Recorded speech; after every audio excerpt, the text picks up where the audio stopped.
Buenas tardes. Bien, queda completar, ¿no es cierto?, lo del tema electromagnetismo. Y ahora ven de nuevo acá con la entrada del blog. Ya está publicado lo que es la parte 4 y la parte 5 de electromagnetismo, pero bueno, lo voy a pasar directamente acá en el video. Bien, las dos cosas juntas. Bueno, nos hemos quedado en este tema que vamos a llegar a lo que es intensidad de campo magnético.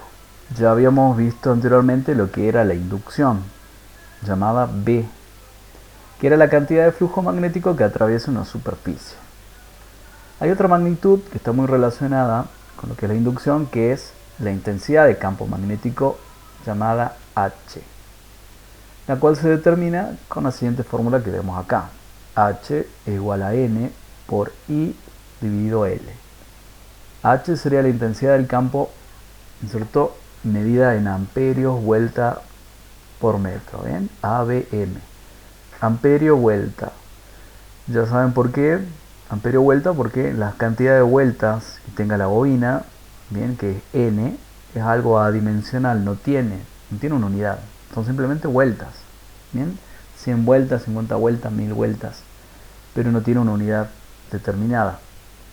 Pero sí lo tiene la intensidad de corriente eléctrica, que es el ampere, la unidad, y la longitud de la bobina medida en metros. Vamos a ver, ¿no es cierto?, en un ejemplo a qué se refiere con la longitud de la bobina. Una cosa es la longitud total del conductor y otra cosa es la longitud de la bobina, ¿bien? En este caso es la longitud de la bobina, incluyendo, ya van a ver ahí, también el núcleo. Bueno, podemos observar que mientras más longitud tenga la bobina, menor va a ser la intensidad del campo total debido a la dispersión de las líneas de campo. Por otro lado, mientras más vueltas o espiras tenga la bobina y mientras más intensidad de corriente circule, mayor va a ser la intensidad del campo. ¿Bien? ¿Por qué es eso? Bien, la intensidad es directamente proporcional al producto de N por I, pero inversamente proporcional a L. Y es lo que acabo de decir. Mientras más longitud tenga la bobina, mayor va a ser la dispersión y por eso la intensidad se hace más pequeña. Bien, la intensidad decrece ahí. Pero mientras más cantidad de vueltas y mientras más sea la intensidad del campo magnético, perdón, la intensidad de corriente eléctrica, mayor va a ser esa intensidad del campo magnético. Bien, cuando algo está dividiendo se dice que es inversamente proporcional, pero cuando algo está arriba, bien, en el numerador, se dice que es directamente proporcional ahí. Y acá tenemos justamente un ejemplo, ¿bien? Calcular la intensidad del campo en el interior de la bobina de la figura. El número de espiras de la misma es 300 y la corriente es de 10 amperes. Fíjense que acá nos dan la dimensión de este núcleo, que es cuadrado, ¿bien? Es un núcleo, ¿bien?, cuadrado, rectangular, como quieran decir, ¿bien? Sigue siendo un rectángulo. 20 centímetros de lado. Y este pequeño espacio son de 4 centímetros. Entonces la longitud de la bobina, que es el lugar por donde va a circular el flujo magnético, está dado ahí por esa línea de puntos. Bueno, entonces, haciendo uso, ¿no es cierto?, de nuestra destreza matemática, primero hay que determinar la línea media por donde va a circular, bueno, ¿no es cierto?, la línea de campo magnético, que es justamente la línea punteada. Para ello observamos las dimensiones del núcleo. La longitud total va a ser 16 más 16 más 16, igual a 64 centímetros. ¿De dónde lo saca eso? Bien, si tiene 20 centímetros de lado, el perímetro sería 20 más 20 más 20 más 20. ¿Bien? 20 y 20, 40, y 20, 60, y 20, 80. ¿Ok? Pero esa sería la longitud del lado, ¿bien?, el perímetro total, considerando los 20 centímetros de lado. Para algo nos dicen que la separación entre este y este es de 4 centímetros. Quiere decir que el punto medio está a los 2 centímetros. Bien, si restamos 2 centímetros, bien, a cada extremo nos queda 16. O sea, este tramito es 16, este otro tramito 16, este tramito 16 y este otro 16. Bien, nos queda un cuadradito más chiquitito de 16 centímetros de lado. Sumamos todo y nos da que la longitud total es 64 centímetros. Si lo expresamos eso en metros, tiene que ser 0,64. Si fuese una bobina de un núcleo recto, bien, y no en forma cuadrada, bueno, tendríamos que tomar la longitud total del núcleo recto, bien. Quiere decir, si no tuviésemos esto, bien, y tuviéramos solamente este extremo que mide 20 centímetros, bueno, la longitud total sería 20 centímetros. Bien, porque sería un núcleo abierto. En este caso sería un núcleo cerrado, en donde el campo magnético circula por el interior de ese núcleo cuadradito. Entonces ya tenemos nosotros 300 vueltas por 10 amperes dividido la longitud total, que es 0,64. No se olviden de expresarlo ahí en metros. Por ende, tenemos que la intensidad de este campo magnético producido o inducido, mejor dicho, por esta bobina, sería de 4687,5 ampere vuelta por metro. Fíjense que los números en este caso nos van a dar números bastante altos. Bien, ahora vamos con lo siguiente, justamente la parte 5.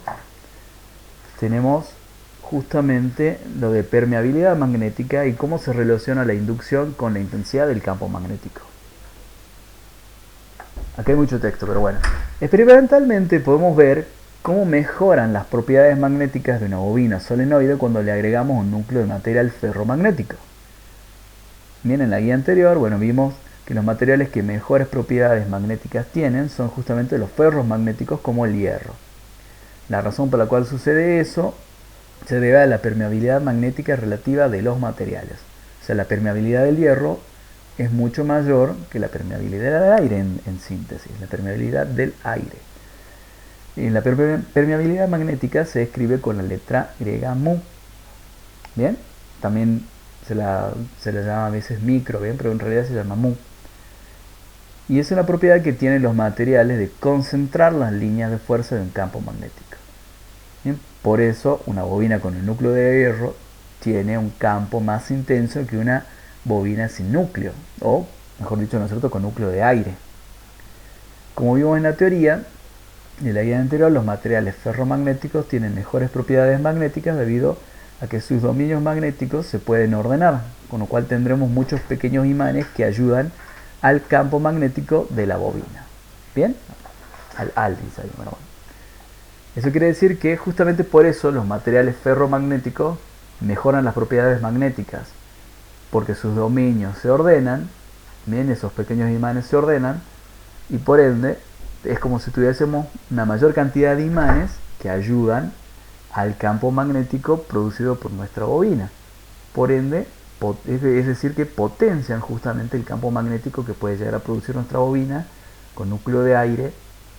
Bien, es algo justamente que ayuda y aumenta justamente lo que es la inducción. La curva de saturación magnética nos interesa ahora para conocer cómo se comporta en el hierro y en el aire la relación entre la intensidad de campo H y la inducción B. Fíjense, acá tenemos esta curvita, en donde acá tenemos lo que es inducción medida en teslas. Y acá la intensidad de campo magnético medida en ampere vuelta por metro. Fíjense que en el aire esa intensidad, a medida que la intensidad aumenta, bueno, la inducción también aumenta y es algo constante, bien, es una recta. Bien, acá tenemos, ¿no es cierto?, aproximadamente un poquito más de 0,05 teslas, bien, sería lo máximo. En cambio en el hierro, bien, y ahí llega un punto de saturación a los 0,2 teslas, correspondiente ahí a 2000 ampere vuelta por metro. Ahí ya se satura el hierro. Quiere decir que ya no crece tanto como al principio. Llega a un término, a un punto, mejor dicho, en donde ya no crece tan exponencialmente como al principio. Bien, acá se nota mucho. Bien, entre 1000 y 2000 ha crecido un montón. Bien, casi es como que se comportara como una recta hasta este punto en donde comienza a curvarse. Bien, porque ya en 3000, 4000 o 5000 vemos que ya el crecimiento ya no es tan pronunciado. ¿Bien? Porque ya ha llegado a un punto en donde el hierro se saturó. Entonces deja de aumentar su inducción a medida que yo aumento la intensidad de campo. ¿Bien? ¿Cómo yo puedo aumentar la intensidad del campo magnético? Aumentando la cantidad de corriente que puede circular a través de él, aumentando la cantidad de vueltas, disminuyendo lo que es la longitud de la bobina. Bien, pero bueno, esto nos da un parámetro. Si queremos, ¿no es cierto?, trabajar con núcleos de hierro, podemos respetar, ¿no es cierto?, esta curva de saturación. O sea, podemos trabajar entre 1000 y 5000 amper vueltas por metro para tener estos niveles de inducción. Bien, porque yo al tener justamente estos valores de intensidad de campo voy a tener estos valores de inducción. Podremos trabajar, ¿no es cierto?, entre 0 y 3000 más o menos, entre 0 y 5000 como mucho, pero ya estaríamos trabajando entre 2000 y 5000 en un punto donde ya el hierro se ha saturado, ya no crece la inducción tanto como lo hacía al principio entre 0 y 2000. Pero bueno, podemos trabajar en esta zona. Bien, y más allá de eso ya no, porque no vamos a tener ningún resultado, ya la curva se aplana y ya no crece, se mantendría constante. O sea que como mucho podemos llegar a 4000 o 5000 amper vuelta por metro para obtener valores, ¿no es cierto?, mayores a 0,2 teslas. Tenemos entre 0,25 teslas aproximadamente, bien, tomando la escala de esta curvita. Bien, a título ilustrativo, cómo se comporta el hierro dulce cuando se lo somete a, ¿no es cierto?, estas intensidades de campo magnético y cómo se comporta ahí, ¿no es cierto?, su inducción. Fórmulas de permeabilidad. Bien, la permeabilidad absoluta es una relación entre B y H. Cada material tiene su propio coeficiente de permeabilidad. El problema es que no es constante, salvo que sea en el aire o en el vacío, como ya hemos visto ahí, ya que depende justamente de los niveles de inducción que tengamos. Bien, entonces fíjense, como esto no es constante en el hierro, vamos a tener diferentes valores de permeabilidad, o sea, de la relación entre B y H. En cambio en el aire es constante, entonces siempre va a ser el mismo valor de permeabilidad. ¿Por qué? Porque bueno, se comporta como una recta, entonces la relación entre H y B va a ser siempre la misma. Pero en el caso del hierro, la relación entre B y H va a ser, ¿cierto?, casi constante al principio y ya va a ser muy diferente entre estos puntos y estos. Bien, va a ir modificándose, no se mantiene constante. Bien, de hecho acá tampoco, ¿no es cierto?, al ser una curva obviamente va tomando diferentes valores y no permanece, digamos, constante. Entonces, esto, si lo calculamos para el hierro, vamos a ver que vamos a tener diferentes valores de permeabilidad según en qué posición nos encontremos. Bien, vamos a tener un valor cuando tengamos 2000 amper vueltas por metro y 0,2 tesla, pero vamos a tener otro valor cuando tengamos 1000 amper vueltas por metro y, ¿no es cierto?, ahí un poquito más de, ¿bien?, supongamos que sean 0,12 teslas. Va a dar diferente el valor, no va a dar lo mismo. Y acá tenemos justamente la fórmula de cómo se calcula. Entonces esta es la relación entre inducción e intensidad. Nos da como resultado la permeabilidad. O dicho de otra manera, ¿bien?, la inducción es un producto entre la permeabilidad del material, la permeabilidad absoluta del material, y la intensidad de campo magnético que tengamos en nuestra bobina. Entonces, ¿no es cierto?, mu, o la permeabilidad, es un factor multiplicador, viene un factor que multiplica, que aumenta nuestra inducción electromagnética. En el sistema internacional, las unidades de la permeabilidad se miden en henrios por metro. ¿Bien?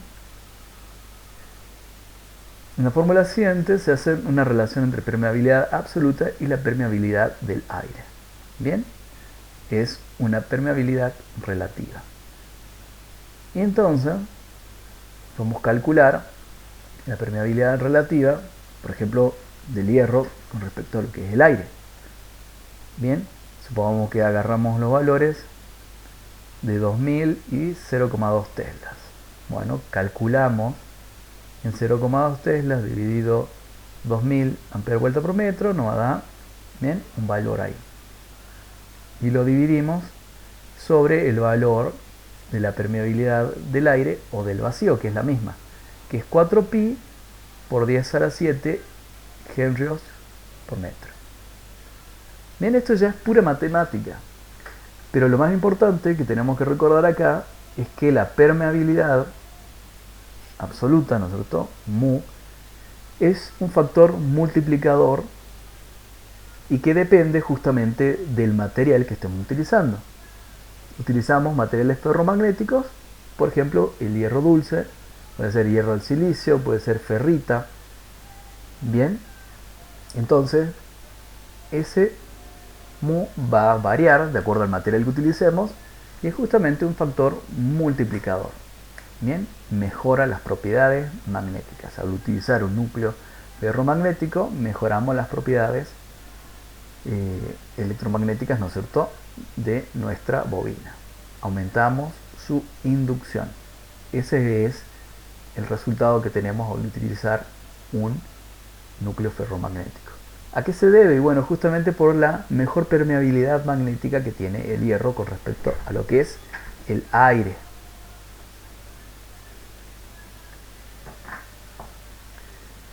Bueno, acá tenemos un ejemplito, ¿no es cierto?, donde acá la fórmula de inducción está escrito de otra manera, bien, en donde tenemos un factor N e I, ¿no es cierto? La I es la misma, N es, ¿no es cierto?, viene de la fórmula justamente de la intensidad del campo magnético. Bien, está en la otra entrada del blog, pero no se asusten, esto después lo vamos a explicar, ¿no es cierto?, pero es exactamente lo mismo que ya hemos visto con respecto a esto que está aquí. Bien, esta formulita de acá es exactamente lo mismo. Nosotros vamos a utilizar esto y yo lo puse acá a esto más que nada porque hay un ejemplo, ¿no es cierto?, visual en donde se ve cómo aumentan las líneas de fuerza del campo magnético producido por esta bobina cuando yo coloco un núcleo de metal. Bien, la inserción de un núcleo de hierro puede incrementar cientos de veces el valor que correspondería a un campo magnético con núcleo de aire. Y en la guía hay un ejercicio así. Calculamos, ¿no es cierto?, lo que sucede cuando hay un núcleo de aire y qué es lo que ocurre cuando hay un núcleo de hierro. Y de hecho, ¿no es cierto?, está colocado ahí en un video ahí en el canal de YouTube en donde hago un experimento justamente con bobinas en donde primero utilizo un núcleo de aire con una cierta cantidad de vueltas, luego un núcleo de hierro con una cierta cantidad de vueltas, luego aumento la cantidad de vueltas y vemos justamente ahí con limaduras de hierro cómo aumenta, ¿no es cierto?, el espectro magnético, se vuelve mucho más visible a medida de que yo mejoro las propiedades magnéticas de la bobina. Y bueno, esto sería todo. Bien, damos por concluido este video y bueno, como siempre digo, vamos a estar ahí en contacto.